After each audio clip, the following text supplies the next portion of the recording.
Tá fazendo barulho de vento no microfone? Não, né? Não. Bom dia, boa tarde, boa noite, gente.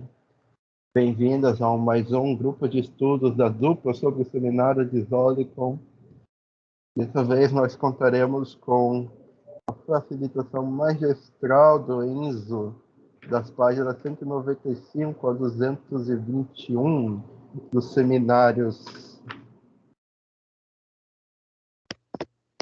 Aqui? Qual seminários, né? Natureza e causalidade. O seminário eu não sei o que é, mas natureza e causalidade, sei lá o que, sei lá o que, sei lá o que, sei lá o que. É 21 de janeiro, eu acho. Cara. De 65. Seminários de novembro de 1964 e de janeiro de 1965. Ué. Página 195 a 221, eu acho. Quase todo o céu. Obrigado, Guilherme. Boa tarde, gente. Vamos lá, vamos comentar, né? Vou fazer meu comentário aqui como comentarista sobre o que eu li e o que me chamou a atenção. O que me chamou a atenção, né? Eu fui escrevendo aqui em tópicos, não em tópicos, né? Mas palavras-chave e eu vou dar uma lida nelas e vou lembrando o que me for vindo a clarear.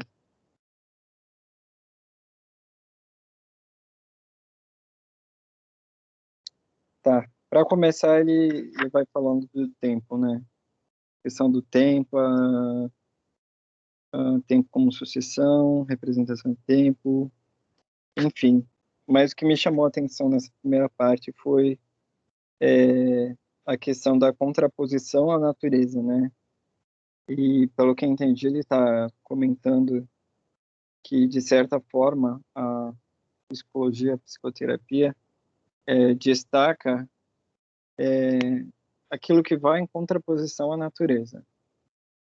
Só que, ao mesmo tempo, como um bom filósofo, ele questiona, né, o que é a natureza.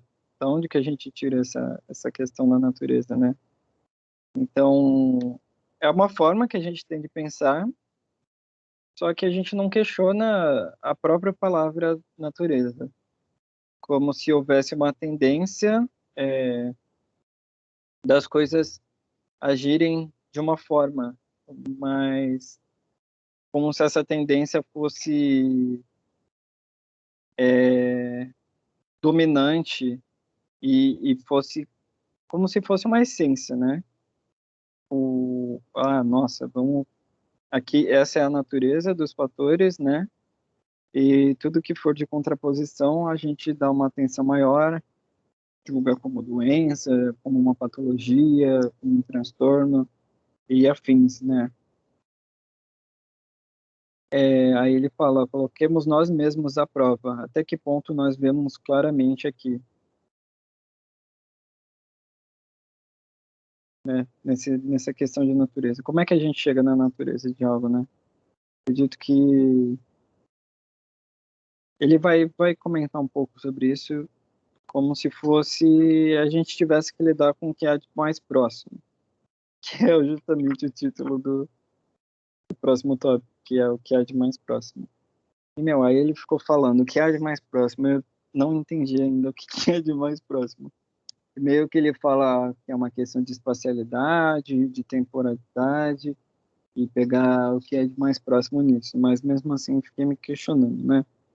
Ele meio que vai tentando fazer um passo a passo para explicar, passo a passo naquelas, mas ele não é um cara muito fácil de se fazer entender, né? Tanto que ele vai dar um exemplo aqui que eu achei muito engraçado. Ele coloca, exemplo, para um ser percebido diferencial. Tu lê exemplo, aí tu pensa, caraca, agora ele vai dar um exemplo da hora que eu vou entender.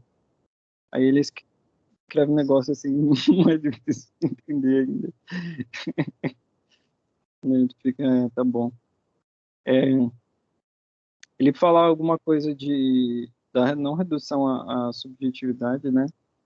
pelo que entendo da não redução à subjetividade, é não entender os fenômenos como subjetivos, mas entender o mundo. E aí entra a questão da temporalidade do espaço, né? Como se talvez a questão do ser lidando ali com o ser, no caso Dasein, lidando com o mundo da forma que é o espaço e o tempo, e não como se aquelas questões devessem ser caracterizadas como subjetivas. Comparar sobre o que há de mais próximo, ele fala, né? Não entendi muito bem o que ele quis dizer com isso. Eu pensei até em questões de que nem contos budistas, ou enfim, olha o cachorro aqui. Na hora me surgiu assim, tipo, fazer analogias e essas coisas assim, pensar tipo, putz, também não sei pensar em exemplo, tô ruim que nem o Heidegger. Mas foi o que me surgiu. Então, tipo, sei lá, meu tempo tá esgotando, aí, sei lá, imagina uma vela se esgotando, não sei. Com certeza não foi isso que ele quis dizer. É só você lembrar do que ele fala de ser e tempo, que lá ele especifica o que é mais próximo. O que é mais próximo é a própria proximidade. O ser aí do ser humano, né? Quando ele diz o que é de mais próprio é o próprio ser. O que é de mais próprio não, o que é de mais próximo é o próprio ser. Né? Porque o que é de mais próximo da gente é a nossa própria experiência, né? Que ao mesmo tempo é mais distante quando nós tentamos analisar ela discursivamente. E porque ela é a mais próxima, nós tendemos a pular ela. Por isso que ele fala que a questão do ser é a mais esquecida. Porque nós simplesmente pulamos da parte da nossa própria proximidade com as coisas e passamos a descrevê-la. Por exemplo, né, eu tenho uma relação muito específica com esse mouse, mas é muito mais fácil, ao invés de eu falar da minha relação específica desse mouse, eu falo que ele é preto. Ora, E qual que é a sua relação específica com o mouse? ele faz o meu pulso não doer.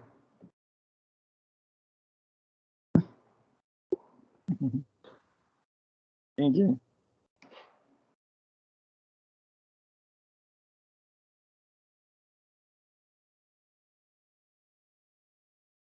Tem isso, daí me lembrou muito da questão do próprio e do impróprio, né? O que você comentou, no caso. Não é? Não te lembra isso também? Ou é justamente isso que você quer falar? Não, tem a ver sim, porque a absorção, né, no mundo, maneira de uso dos utensílios, né?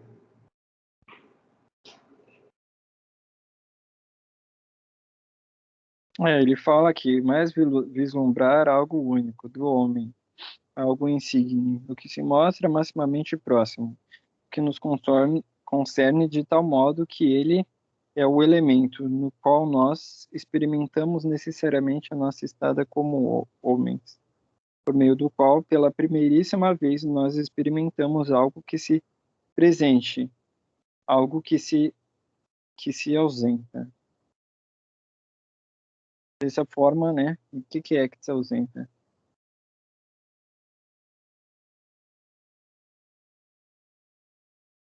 Aí ele, o que ficou mais claro, que talvez tenha deixado mais claro para mim, foi quando ele falou que se encontra maximamente próximo e o que se encontra diante de nós. Deixar os olhos, deixar os olhos se transformarem em luz. A clareira, a luz em clareira. A clareira a partir do acontecimento apropriador da quaternidade. Você nem tinha prestado atenção nessa palavra, quaternidade. Devia ter até pesquisado. Mas lendo isso, depois que tu falou, é, deu para entender melhor, né? E achei interessante ele ter falado deixar os olhos se transformarem em luz, né? Porque o olho não é aquilo, não é respectivamente o olho em si, né? Mas aquele que enxerga, né? Então não precisa necessariamente ter a visão. É, Sim, aí fica a questão da propriedade, né? O que há de mais próximo, que se encontra maximamente próximo, desconhecido, não conhecido, né? O que você tem a comentar sobre isso, Guilherme? Nessa sua linha de pensamento, a questão do Porque não, o que há de mais próximo é o desconhecido e o não conhecido.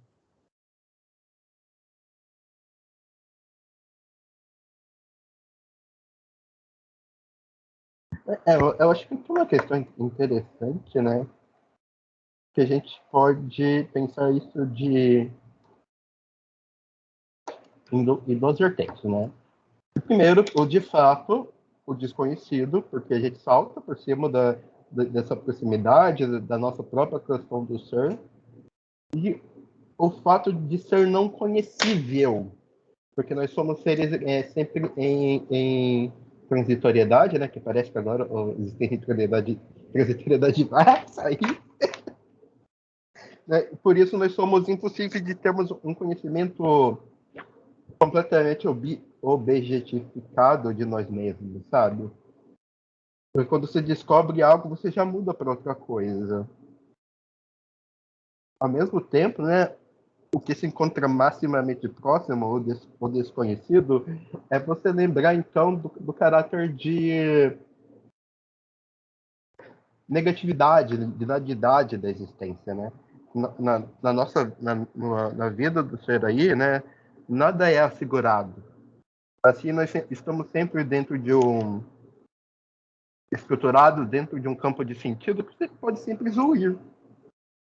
Nós estamos sempre lidando com o inesperado, com o inevitável, com o desconhecido, porque as coisas podem simplesmente desmoronar, mudar de um momento para o outro.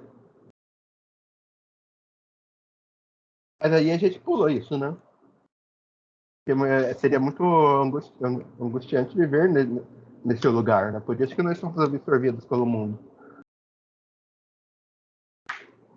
Porque ele já coloca em seguida uma nota. Conhecer, dois pontos. Tautologia, não como algo diverso, mas como ele mesmo. Ele é a partir dele. Então dá a entender que o desconhecido é como ele não mesmo. Uhum. Ele é a partir de não ele mesmo.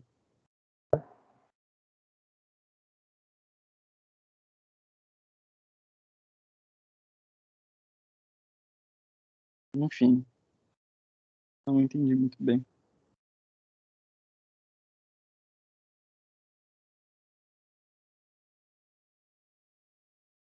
Caminho para o próximo é o mais distante. Legal.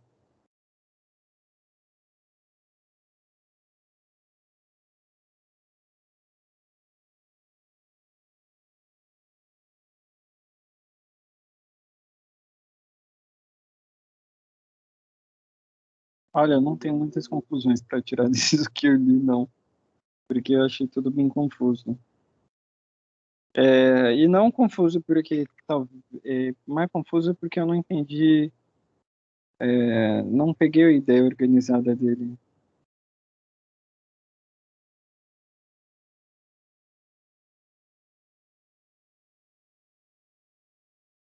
E ele afirma umas coisas e em seguida ele está colocando alguns pontos de interrogação, né?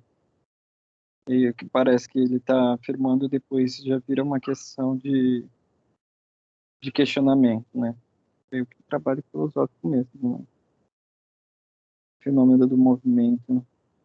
Que aí ele vai deixa eu ver aqui, o âmbito da liberdade. Liberdade é uma questão da causalidade, a causalidade é uma questão da liberdade. Causalidade e liberdade.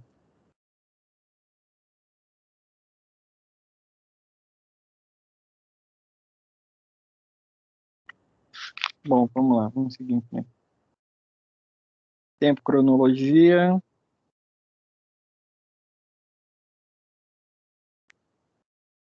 Cara, deixa eu ver.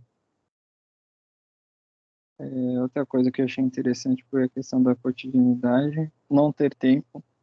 É a questão do tempo, né? Tempo é algo que a gente sempre tem. Aí ele até faz um questionamento, né? Se é a gente que tem o tempo, é o tempo que tem a gente. E aí ele fala que não ter tempo é algo ambíguo, porque Entregue completamente as tarefas diárias, perdição na mera funcionalidade.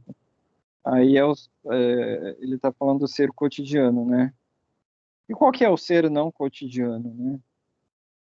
Questiono isso. Aí ele fala, maneira correspondente, o deixar tempo para si. E, enfim, quando a gente está sendo funcional, a gente está sempre sendo para algo. Com consciência disso, como é que a gente sai das tarefas diárias e da funcionalidade, né? Olha, eu diria, como sempre, né, pela angústia. Esse é o aspecto fundamental de Heidegger, né? Que apesar de o ser humano do ser aí poder se angustiar, né, não quer dizer que essa angústia vai ocasionar alguma mudança, porque pode se angustiar e cair de volta na cotidianidade, né? Mas esse se angustiar, ele pode dar um espaço, então, para proximidade, né?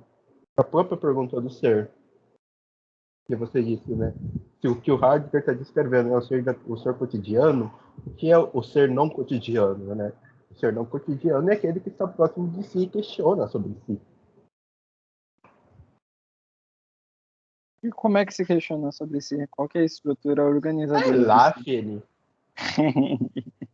Isso é por cada um descobrir, né? Na verdade, né, se você perguntar qual que é a estrutura organizadora do ser, é o cuidado. É o cuidado que organiza o Aí a ser. gente entra na cotidianidade. Mas é porque, na verdade, a cotidianidade aqui como funcionalidade, ela é mais como ato intencional, né? E o Não existe cuidado. ato que não seja intencional. Então, mas é que o cuidado não necessariamente é algo que você se dirige a, né? Porque, na verdade, tu tá sempre cuidando. Intencional ou não intencional. Explícito ou não explícito? Oi? Explícito ou não explícito? Intencional, todo ato é. Como assim? Vou voltar um pouco para Husserl, pensar na consciência intencional, que é a correlação entre o noema e o noesis, né? Toda a coisa ela possui um correlato, ou seja, o visto tem aquele que vê, o escrito tem aquele que escreve. Assim, não existe algo que não seja direcionado, que nós somos seres jogados para o mundo, né? O ser que existe extasicamente, né? Por isso tudo que se faz é intencional. Não no segundo de ter a intenção de fazer tal coisa, mas no É, fato não, de ser mas um ato de movimento. uhum. Por isso que dizer não intencional uma tautologia, que ele disse antes. Tudo é intencional. Até mesmo o Então, mas desconhecimento é intencional. é sempre intenção de quê, né? Quando eu falo que não é Para quê? intencional, é que não é intenção de quê? Para quê? Para que o quê? Intenção de para quê, não de quê. É sempre indo para alguma coisa.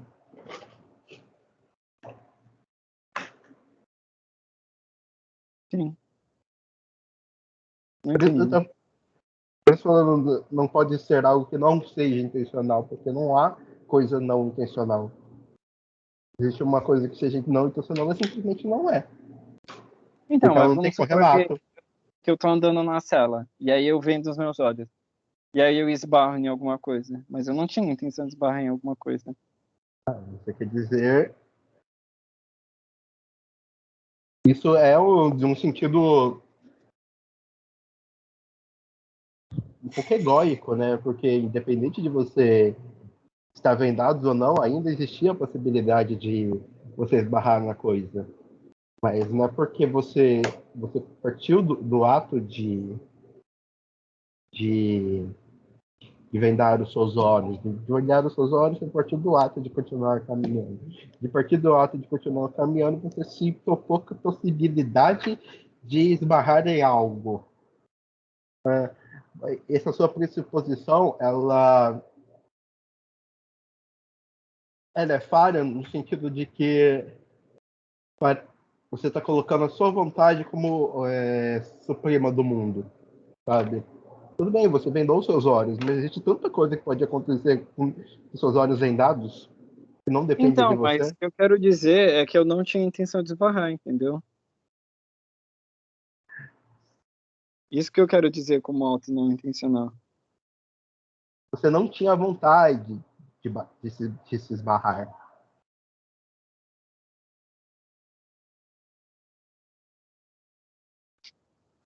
Bom,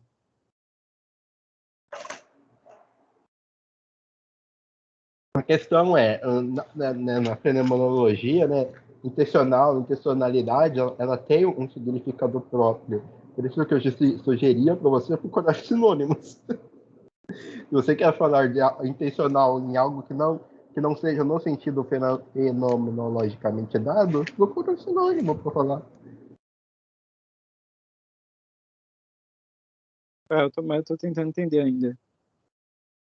Não sei se substituiria por vontade. O problema é que você está falando intencional, como se você tivesse algum controle sobre isso. Como assim? Porque não foi a sua intenção bater no objeto, não é? Hum. Como se você tivesse algum controle de bater no objeto ou não. Porque alguém poderia muito bem empurrar o objeto na sua direção, Então, mesmo que você mas aí estivesse eu não parado. ia ter a intenção. Então, de fato, você não tem a intenção. Você não tem esse Então, controle. sim.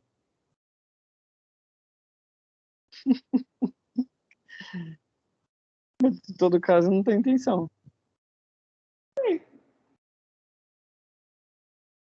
Então, A questão é que, mesmo intencionalmente ou não intencionalmente, a possibilidade de esbarrar no objeto ela pode acontecer de várias maneiras. Por isso sim. que no sentido de ter intenção ou não, não é importante.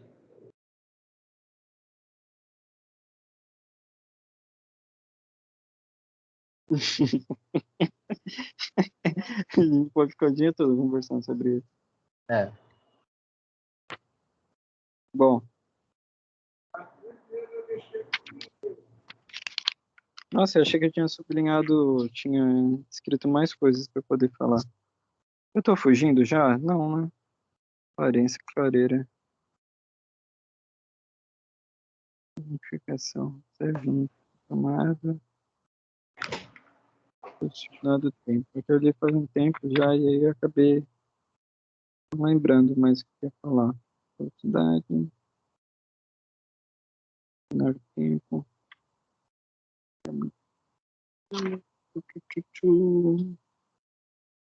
Tédio, do nada, tédio.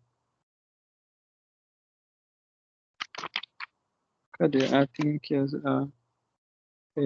achei interessante esse texto que ele coloca no final aqui do pensamento na esquizofrenia. Você leu esse texto? A parte do relógio da parede? Legal, né? Li.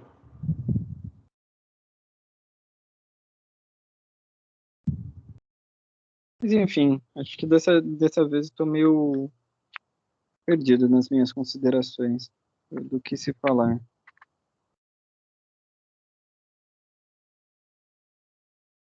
Que é só isso mesmo.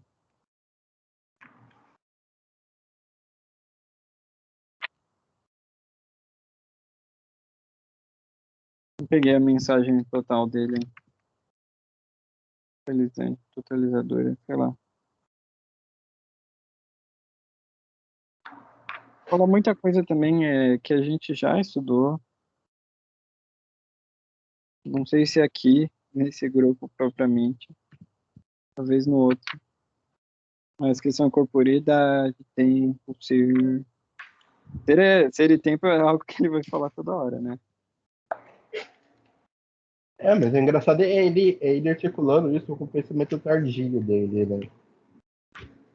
Ele vai sempre reconfigurando o ser e tempo, né? Uhum. Mas essa questão da experiência do esquizofrênico, né, é algo realmente interessante, né, porque mostra o quanto uma das possibilidades da esquizofrenia é a perda da consciência do tempo, né, da passagem do tempo. Então, o que ele mostra, principalmente nesse caso, né, é que a experiência desse paciente é que ele literalmente não tem um tempo contínuo. Para ele as coisas não se mantêm, né, estaticamente, né? Pessoas podem sempre ser novas, no sentido de não se manterem no tempo e no espaço.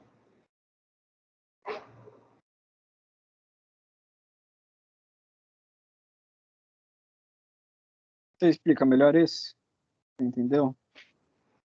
Da forma como você entendeu?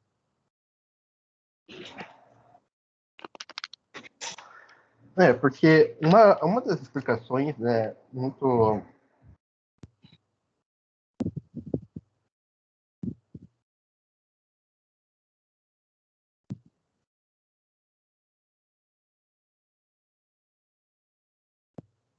que ele diz ali no final da página 219. O seu relógio salta por aí com muitos ponteiros e não tem propriamente como ser reunido. Né? Porque isso está acontecendo, né, fenomenologicamente falando, é que porque esse paciente ele não tem uma organização espaço-tempo corporal que possibilite para ele experimentar o tempo como contínuo, né? Para ele é tudo cada vez mais um instante, mais um instante, mais um instante, mais um instante, de pulo em pulo. É como se, por exemplo, tivesse eu e você conversando aqui, você só conseguisse ouvir a palavra que eu disse, o aqui lá atrás e esse agora. O que tinha no meio foi só salto. Não se juntou uma coisa na outra. Você não conseguiu formular a frase do que eu falei. Você não conseguiu ouvir o que eu falei de uma maneira que fizesse sentido, mas em cada palavra individualmente. Porque o seu tempo, ele não, a sua percepção do tempo, ele não está mais contínuo, mas sempre pulando, picotada. Eu já tinha ouvido falar que a experiência esquizofrênica era baseado nisso, né? Meio que uma insistência em algo. Mas o relato, então, não foi a pessoa que relatou. Foi a pessoa que relatou. Então, como é que ele fez a frase? Mas o problema dele era com o relógio. Tá. A experiência dele do tempo com o relógio, mas ele percebeu os ponteiros como se ele fosse cada vez um. Por exemplo, o ponteiro que estava maior, que passa do minuto 5 para o minuto 6, é completamente outro. Não é o mesmo ponteiro. Porque não faz Mas não sentido é. aquele. Pra mim, ele estava sendo poético. Como se realmente Não. o Ponteiro é outro. O Ponteiro nunca é o mesmo. A gente vai entrar naquela história do Parmenides, né? Se a pessoa entra no mesmo rio em dois pontos diferentes, é o mesmo rio? Não sei, Não é. talvez. Não é o mesmo rio, a gente sabe O disso. Rio nunca é o Mas a, mesmo. que- mas a questão é que essa experiência específica causa sofrimento. Hum, Porque ele não tem como articular o próprio tempo nem o tempo do mundo. entendi. Ele até coloca, né, que queria ouvir o feedback lá do pessoal. O que o pessoal lá do seminário tinha para dizer sobre esse caso. Mas aí não tem lá o que o pessoal acha, né? E a discussão dele. Uhum. Esses dias eu estava lendo um artigo aqui para especialização, e aí lá tem a forma como ele interpreta é, uma experiência, um caso em si. E é uma coisa que eu sinto falta, tipo, de entender como é que ele lidaria com as situações em si, o próprio Heidegger. Né? Primeiro, eu acho que ele não lidaria. Como assim? Porque ele não é psicólogo nem psiquiatra, né? Então, mas ele tem a. Eu ia falar a intenção. Mas, querendo ou não, ele está falando sobre algo que diz respeito a uma área. Ele está Sim. querendo, de alguma forma ou outra, dar algum tipo de instrução. Não tão objetiva, tão específica. Mas que nem nesse artigo ele dá meio que um correlato do que deveria ser entendido ali. Que nem quando ele fala de entender o que é de mais próximo, ele está querendo falar de uma coisa. Poderia ter um exemplo assim, só que ele não coloca exemplo, né? Tem exemplo. No caso, ele Tenta. realmente não colocou.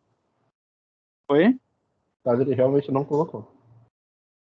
Ele ainda colocou o negócio do galho e a planta, e aí vem o vento.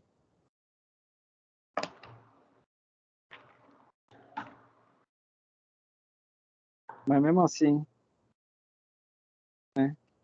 Não seria o Heidegger se fosse fácil. Foi? Não seria o Heidegger se fosse fácil. Eu acho que ele queria ficar famoso, ele falou, vou fazer os bagulho aqui. Fica cada vez mais difícil, aí o pessoal vai ficar quebrando a cabeça. Aí no fim vai perceber que não. Tem que comprar o próximo livro para entender. Oi? Tem que comprar o próximo livro para entender. É. E deixa difícil só pro pessoal ficar lendo mais. É o rei do marketing, o Heidegger. Isso mesmo.